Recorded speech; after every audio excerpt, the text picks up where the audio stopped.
Hello everybody, this is ManuS and welcome to my next Eternal set review today with the new adventure, the new campaign, Homecoming. It's been a while since I've done anything but Eternal news content, since there wasn't really much to talk about or to do in Eternal. It was pretty stagnant, but now we finally have the new cards, the new campaign, so let's take a look, let's talk about them. I'll go over them in two parts.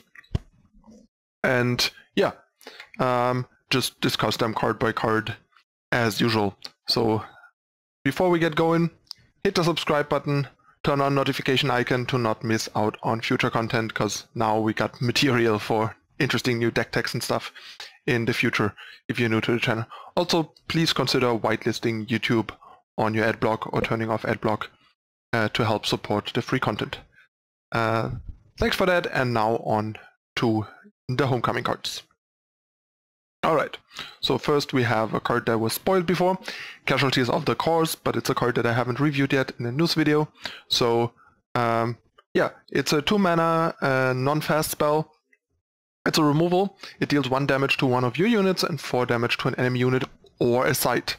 So this is pretty cool. It can kill almost all the sites, or even all the sites. I think we might not have a 5 durability side anymore since Howling Peaks got nerfed, but I'm not 100% sure. Maybe I'm forgetting something, but I think they are all 4 or less.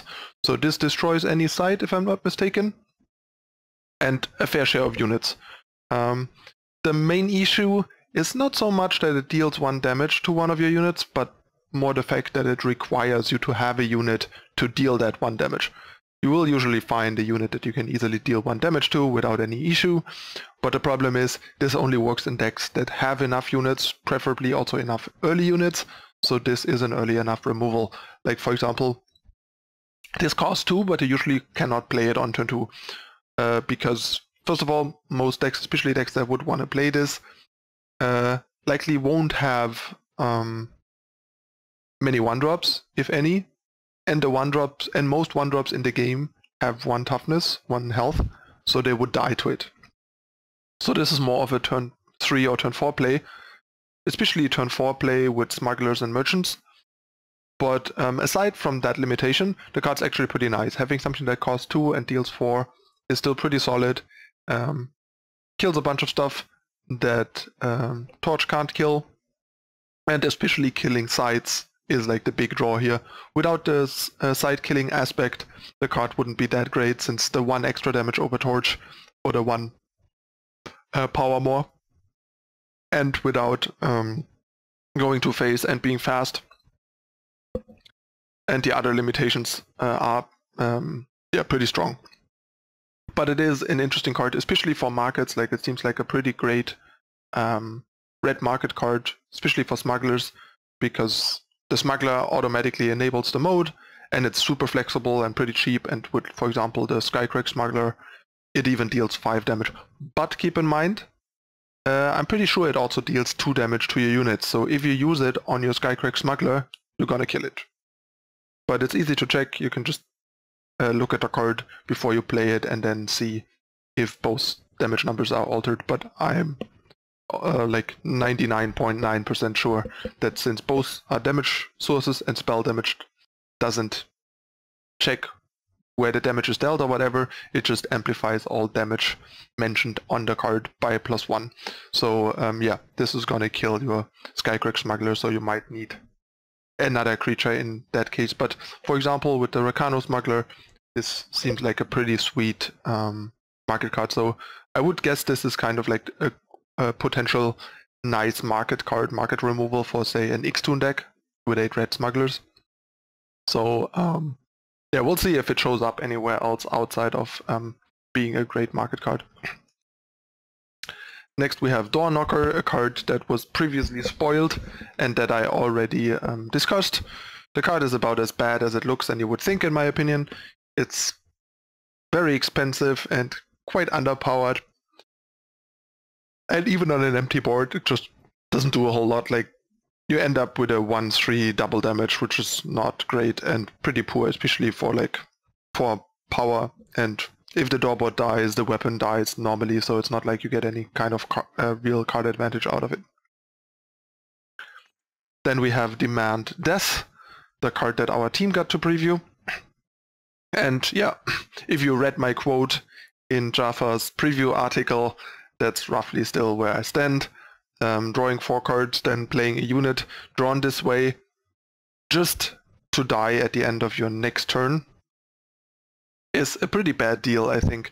There's just not enough that reliably wins you the game in one turn cycle with this to really warrant it. Like, either you are already kind of winning because you already have what you need, and then this is mostly just kind of like, for example, I don't know, accelerating you into a Caleb, an 8 power Caleb or an 8 power Talia, or you're basically gambling a certain percentage to just lose the game when you play this, to just kind of find Talia or find Caleb or whatever else you are trying to combo with.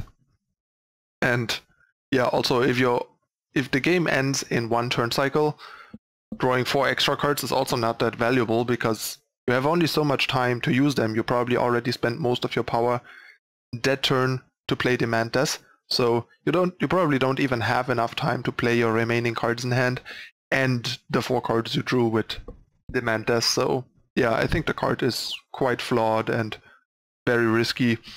Maybe someone can prove me wrong and come up with a cool and actually good functional deck with it, but I doubt it. I think the decks will be kind of gimmicky and cute and unreliable and will just kind of implode on yourself every few games, and that's not really acceptable if you ask me.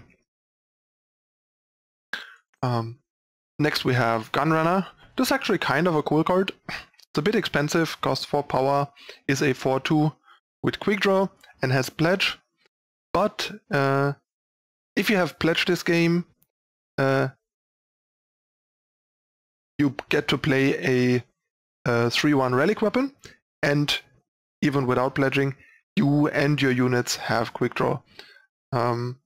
This is kind of nice. It's quite fragile, but I think the big appeal obviously comes from having pledged and generating both card advantage and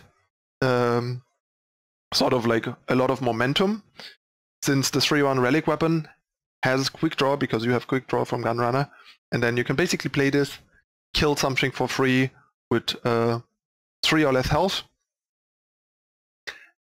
unless the opponent, say, has an Annihilate or a Torch in response to stop the quick draw. But even then, you at least get a 2-for-1. You get the relic weapon killing whatever you're attacking, and the Gunrunner trading with the opposing removal. So this card could actually be kind of interesting, at least maybe as a market card or something, but maybe also in the main, also because of the pledge. So yeah, it's a bit fragile, but the quick draw and the swinging momentum make the card quite interesting. I think it's kind of a cool card. Not quite sure if it's gonna be good enough to make the card inconstructed, but the card definitely has potential, so keep an eye on it. Next we have Glasshopper, another card we already discussed as a preview. It's quite a sweet and cool card. It's a 2-mana 1/3. It's a Clock Roach, so it benefits from all the Clock Roach shenanigans. Units with pledge cost 1 less, so there is some more payoff pushing for pledge. And on summon, if you pledge the unit this game, you create and draw a copy of that unit. So having Glasshopper in your deck basically allows you to aggressively pledge for free, which is kind of nice, and also works as a decent early blocker and accelerant for your pledge cards. The main issue is, I think, that the whole pledge support thing has little synergy with what the Clock Roach plan usually tries to do for the most part, so there is a bit of an ambiguity here. Next we have Call for Aid. It's a 4-mana fast spell, and you get to play a Power Stone, draw a card, and gain 1 health. So yeah, not sure how to feel about this card. It's a bit expensive. It's a decent rate though. It's basically like 2 cards and a health, and one of the cards is kind of played for you and accelerating you. So yeah, it's kind of like free acceleration basically, but not that cheap. But I don't know, maybe this could make it into some kind of like temporal style control deck. could definitely see it being a decent fit there as additional card draw, especially since we lost, since like Vital Arcana got crippled quite a bunch in a nerf some time ago, and this is kind of an interesting alternative. I would say it's cheaper, it's fast, it gains 1 health less, and instead of drawing a card, it accelerates, but the acceleration is very welcome. So yeah, it's kind of an interesting card. It's a bit marginal, but I could see it being played in like a temporal style control deck. Next we have Clock of Stolen Hours. It's basically a different take on Obelisk. We get the usual 4 power +1/+1 to all of your units, but instead of the sort of threshold at 8, we get an ultimate. When you start your turn with 12 units, take an additional turn after this one, so it gives you an extra turn in a very go wide heavy deck. 12 units is a lot, so it is a bit of a win more, but it certainly ensures that you gonna win if your board is big, and you're gonna win before the opponent is going to win. I think the main purpose of this card will be a Smuggler Obelisk, because obviously with Smugglers you can't just put one of your obelisks in the market, and you also can't afford to run 0 obelisks main, even if you have like 8 merchants and or smugglers. So yeah, this will definitely make it into the smuggler markets of certain time decks, and maybe there's even like some kind of deck that wants, I don't know, maybe 4 obelisks and 3 of those in the main, or like 3 obelisks and 4 of those in the main, and 1 obelisk in the market, which is like a traditional Auralian merchant market, to just have a very consistent, redundant, go wide thing. Like practice tokens might actually want to do that now, maybe even over other 4-drops. So yeah, this could give a bit of a boost to practice tokens, especially going into the next set, where they also get a smuggler. So yeah, a pretty solid card. Next we have Apex Predator. This card is, yeah, pretty expensive, pretty overpriced. I mean, it is kind of nice, like it has Pledge that makes up for a bit. It has a lot of like power going for it. It's a 9/9, it has Endurance, it has Ambush, it has Killer. So basically you can drop it with Ambush, eat a blocker, then on your turn you can Killer the second best creature of your opponent, or the best creature if it didn't attack last turn, and then it gets Endurance and holds off the rest of the opponent's units. It still costs 9, so that's a lot, and it still dies to stuff like Annihilate, being really big blowouts and tempo swings. So I'm not sure how playable this is going to be, probably not too much, but maybe it could make it into some markets as a one-off, for example, because it is very powerful, but it is also very slow and clunky and a bit vulnerable. But it is kind of a cool card. Unfortunately, in the market, obviously the Pledge is wasted, but I just don't think you can really and want to really afford putting multiples of these in your main deck either. And next we have Necessary Measures. This is a bit of a weird card, if you ask me. So it's a 4-cost non-fast spell that either kills an enemy unit if it's their only unit, which is awfully conditional and also not a great rate for 4 power, or you draw a unit from your deck if it is the only unit with that name, which puts quite some deck building constraints on it, and also is a pretty limited tutor for a 4-cost card, especially in a world where most decks can afford to run 8 smugglers and or merchants. Having 8 tutors for 5 unique cards of any card type, and for a better cost and tempo, because they cost 1 less and they also put something on board. So this card seems lacking on all fronts, basically. The rate is bad, the modes are suboptimal, and so on and so forth. If it was at least fast, the card would have like an interesting amount of difference to smugglers, merchants, and such, that I could see it being interesting as mainly a tutor and secondary as a situational removal.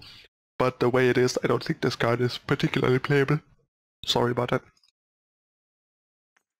Next we have Silverwing Courier.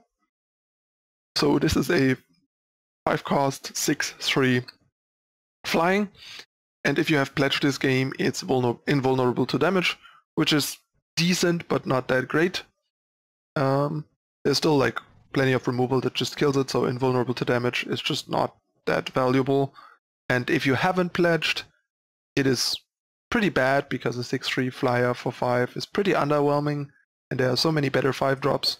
And also, yeah, you need to play enough pledge cards, and you have to aggressively pledge with this in your deck in situations where you might not want to, so you're kind of between a rock and a hard place. So I'm not a big fan of this card, not too impressed. But let me know in the comments what you think. Next we have Stormhold Knife. This is a pretty cool card actually. So Stormhold Knife is free while you have 10 health or less. So this, for example, does not count armor, so you can have virtually more health by having armor, which is really nice. And then that also makes this 0-cost knife much better.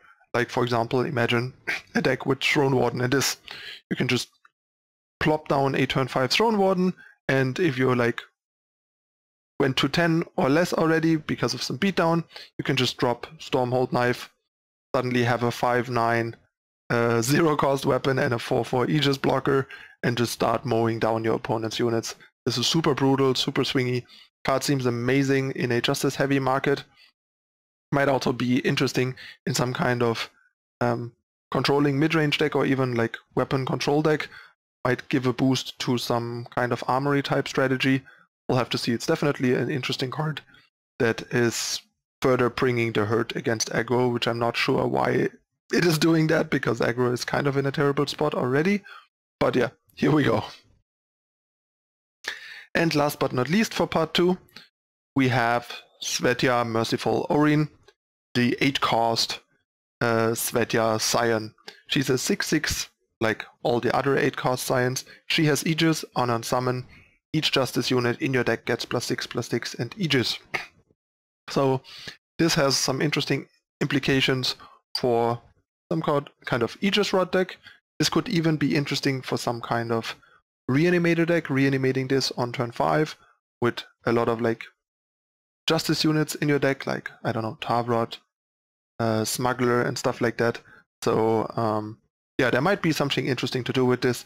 The effect is a bit situational but really powerful, and there might be a way to break this. So yeah, definitely a card worth messing around with as sort of a build around exploit card.